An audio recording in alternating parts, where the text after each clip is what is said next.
How much money do you need to retire? Let's find out. In this hypothetical scenario, we're going to assume it's a couple. They're both 30 years old. They both make $50,000 a year. So their combined income is $100,000 and they have a current savings of $50,000. Every month they're saving 15% of their income.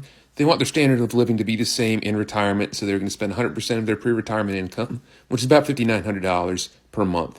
They want to retire at age 65. They expect to live to 90, and their investment rate of return is a conservative 8%. So with these numbers, at age 65, they'll have $3.94 million, and they'll need about $4 million to last until 90.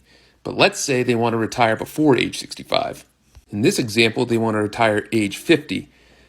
So with the same numbers, they'll only have about $1 million at age 50. Obviously, something needs to change. Let's play around with the numbers a little bit. So in order to retire at 50, I increase their monthly savings rate to 46% of their income. I decrease their monthly retirement spending to 61% of their pre-retirement income. Like I said, all numbers remain equal. And at age 50, they have what they need.